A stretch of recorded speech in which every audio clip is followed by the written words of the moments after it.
नमस्कार। कैसे हैं आप लोग? चलिए ठीक है। मैथ में हम क्लास 10th का मैथ शुरू किए थे। क्लास 10th का मैथ में हमने 2 वीडियो बनाया था। पहला चैप्टर पे वास्तविक संख्या।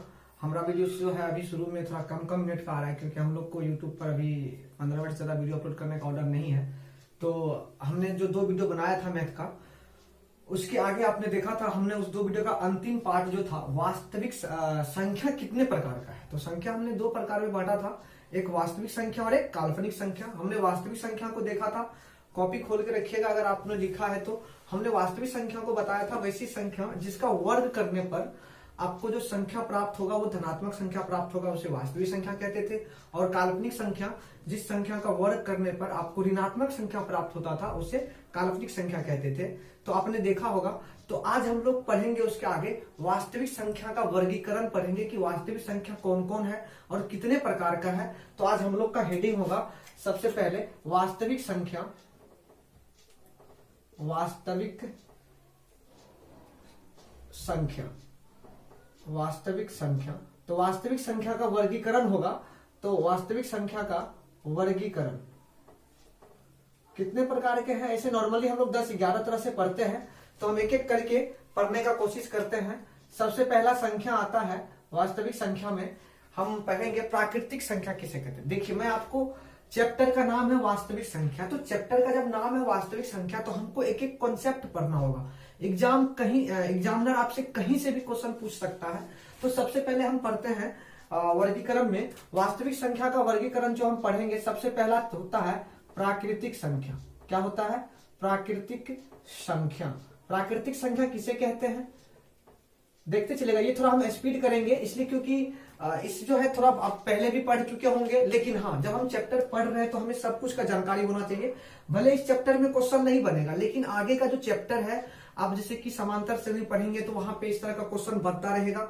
इसका योग भी पूछा जाता है प्राकृतिक संख्या, तो आपको पता होना चाहिए। इस चैप्टर में भी देखिएगा बहुत तरह का क्वेश्चन आपको बनेगा। अगर आपको इसका छोटा छोटा परिभाषा अगर याद रहेगा तो क्वेश्चन को पढ़ने के बाद आपको कॉन्सेप्ट समझ में आएगा कि करना क्या है हमें, तो आपको खुद समझ में आएगा। तो प्राकृतिक संख्या हम पढ़ते हैं। प्राकृतिक संख्या किसे कहते हैं, इसका परिभाषा हम पहले बोल ले। प्राकृतिक संख्या कहते हैं वैसी संख्या, जितनी भी गिनती की संख्या होती है वो सभी को क्या कहते हैं? प्राकृतिक संख्या। जितनी भी गिनती की संख्या, गिनती की संख्या कहां से शुरू होती है? 1 से लेके 1, 2, 3, 4, 5 अनंत। अनंत क्या होता है? अनंत का मतलब होता है अज्ञात, जिसे हम प्राप्त नहीं कर सकते। तो संख्या बनाते जाइए, संख्या का कोई अंत हो नहीं सकता है। तो इसीलिए प्राकृतिक संख्या कहते हैं गिनती की संख्या। हम छोटा छोटा परिभाषा लिखेंगे। गिनती की संख्या, गिनती की संख्या को प्राकृतिक संख्या कहते हैं। गिनती की संख्या को प्राकृतिक संख्या कहते हैं। क्लियर है? गिनती की संख्या को प्राकृतिक संख्या कहते हैं। प्राकृतिक संख्या को n से लिखा जाता है। प्राकृतिक संख्या को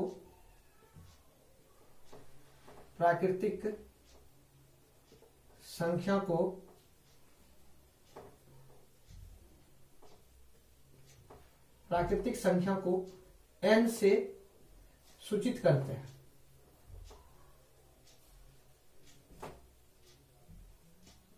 n से सूचित करते हैं। प्राकृतिक संख्या को हम लोग किससे लिखते हैं? n से।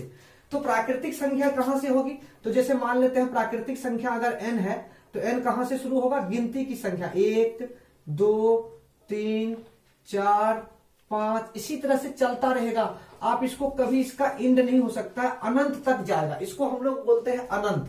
इसको कहते हैं अनंत। अनंत या अज्ञात, जिसको हम लोग निकाल नहीं सकते हैं, या अज्ञात जिसको निकाल ही नहीं सकते हैं। आप बता सकते हैं प्राकृतिक संख्या कहां पे जाके खत्म होगा? आप बोलेंगे 10 खरब, 10 अरब, कहीं भी ये बढ़ता ही चला जाएगा। तो इसको कहते हैं अंत। अंतिम प्राकृतिक संख्या क्या होगी? अनंत, जिसे हम ज्ञात नहीं कर सकते हैं। तो हमको यहां से पता चला प्राकृतिक संख्या किसे कहते हैं? प्राकृतिक संख्या, गिनती की संख्या को प्राकृतिक संख्या कहते हैं। प्राकृतिक संख्या को n से लिखते हैं। प्राकृतिक संख्या क्या है? गिनती की संख्या। तो गिनती की संख्या कहां शुरू होती है? 1, 2, 3, 4, 5 से लेके अनंत तक चलता रहेगा, कभी खत्म होने वाला नहीं है। आपको यहां से एक दिमाग में प्रश्न आना चाहिए ऑटोमेटिक, सबसे छोटा प्राकृतिक संख्या कौन है? 1। और सबसे बड़ा प्राकृतिक संख्या है अज्ञात, जिसे हम बता नहीं सकते हैं, जिसे हम निकाल नहीं सकते हैं। फॉर एग्जाम्पल अनंत, ठीक है। दूसरा संख्या हम लोग पढ़ेंगे पूर्ण संख्या। पूर्ण संख्या, पूर्ण संख्या, पूर्ण संख्या किसे कहते हैं? पूर्ण संख्या गिनती की संख्या अगर शून्य से शुरू हो जाए, गिनती की संख्या शून्य से शुरू होने के बाद उसे हम कहते हैं पूर्ण संख्या। जैसे गिनती की संख्या कहां से शुरू थी? 1 से। अब गिनती की संख्या कहां से शुरू होगी? 0 से। 0, 1, 2 प्राकृतिक संख्या। 0 मतलब इसको इस तरह से भी कह सकते हैं, प्राकृतिक संख्या अगर शून्य से शुरू हो तो उसे हम कहते हैं पूर्ण संख्या। तो इसका हम लोग परिभाषा लिखेंगे, अगर प्राकृतिक संख्या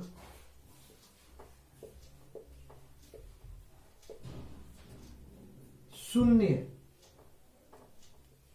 से शुरू हो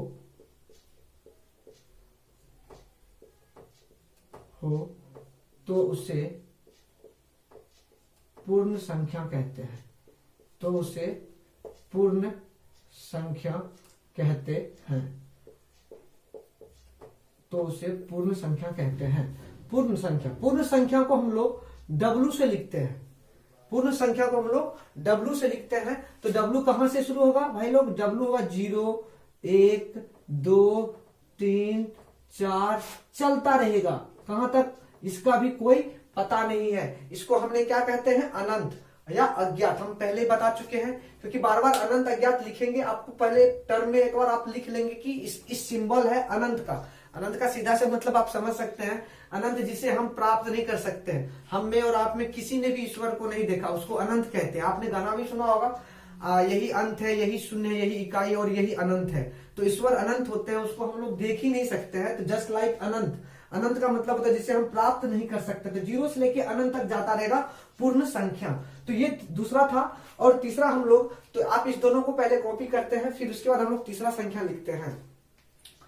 स्क्रीनशॉट ले लीजिए और फिर बाद में लिख लीजिए, ठीक है। चलिए ठीक है। इसके बाद हम लोग दूसरा संख्या, तीसरा प्रकार का संख्या जो पढ़ेंगे, तीसरा प्रकार का जो संख्या पढ़ेंगे वो होगा सम संख्या। क्या होगा? सम संख्या।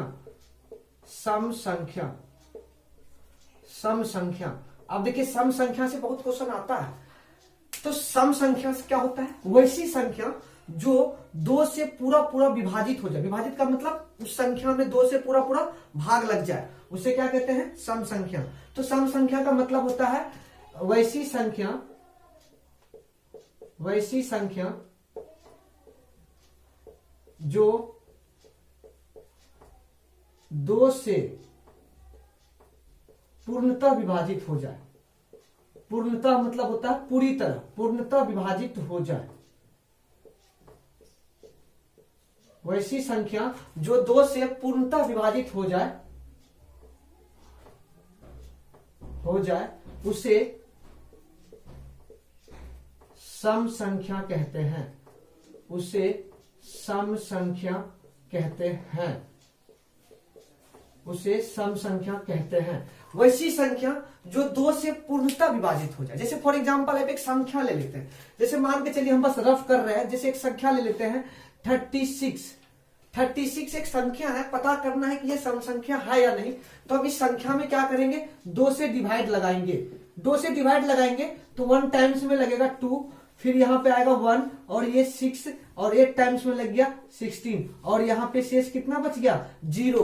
तो इसका मतलब ये शेष जब 0 बच गया तो हम कहेंगे 2 से क्या हो चुका है? ये पूर्णतः विभाजित हो सका है। तो इसका मतलब हम कहेंगे 36 कैसा संख्या है? सम संख्या है। कैसा संख्या है? सम संख्या है। तो सम संख्या है। तो हम जैसे कि अब हम सम संख्या कहां से शुरू होगा? जैसे सम संख्या का एग्जाम्पल अगर हम लिखे तो जरा देखिएगा, एग्जाम्पल, एक्स का मतलब एग्जाम्पल, उदाहरण। जैसे एक हम करते हैं, जैसे 0 में कितना से भाग लगाएंगे कि 0 आएगा? तो 0 में 2 से हम पहले चेक करना है 0 सम संख्या है या नहीं। तो 2 से विभाजित करते हैं।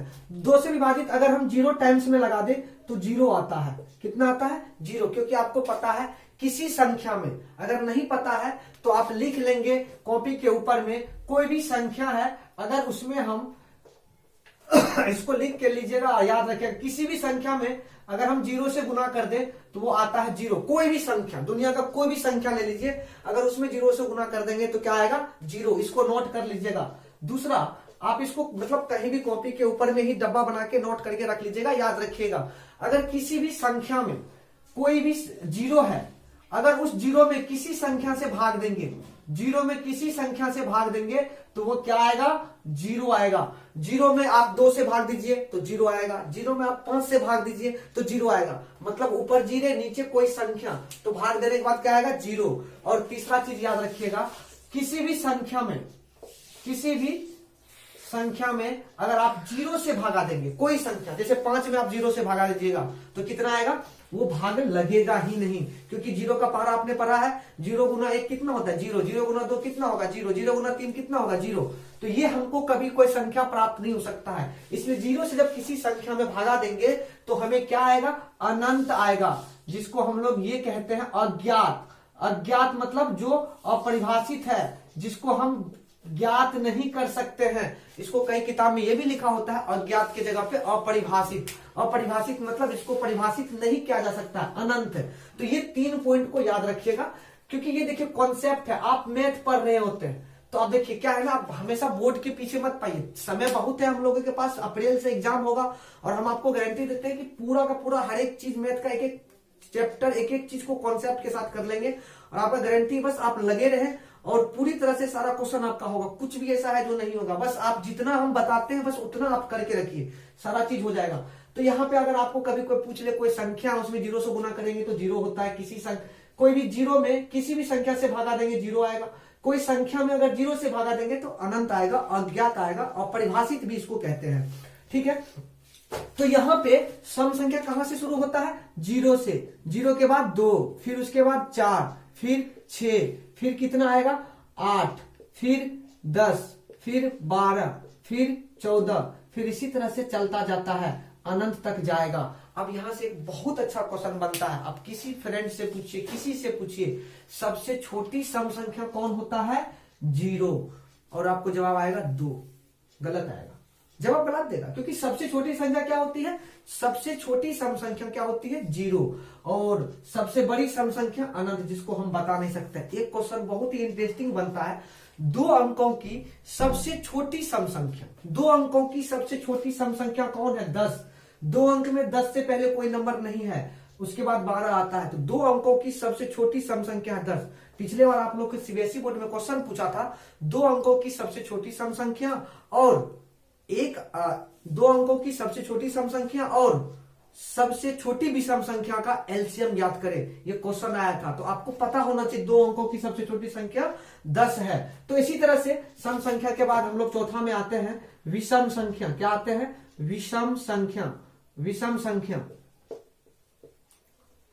विषम संख्या किसे कहते हैं? विषम संख्या किसे कहेंगे? वैसी संख्या जो 2 से पूरी तरह से विभाजित नहीं आता, अर्थात 2 से जब भागा लगाएंगे तो उसमें शेष कुछ न कुछ, संख्या में भागा देने के बाद शेष कुछ न कुछ बच जाएगा, पूरी तरह से भाग नहीं लगेगा। तो इसको कहते हैं वैसी संख्या। वैसी संख्या जो 2 से विभाजित ना हो। वैसी संख्या जो 2 से विभाजित न हो उसे विषम संख्या कहते हैं। उसे विषम संख्या कहते हैं। वैसी संख्या जो 2 से विभाजित न हो, मतलब जो 2 से विभाजित नहीं होगा, उसे हम विषम संख्या कहते हैं। उदाहरण के तौर पे इसका हम अगर देख ले उदाहरण, तो 1, 3, 5, 7, 11 इसी तरह से चलता जाएगा अनंत। ठीक है, तो ये वीडियो यहीं पे, इसके बाद हम लोग नेक्स्ट पार्ट में देखेंगे, क्योंकि हम आपको पहले बोले कि 15 मिनट का रेस्ट्रिक्टेड होता है, 15 मिनट हो चुका है। थैंक यू, अगला पार्ट के लिए धन्यवाद।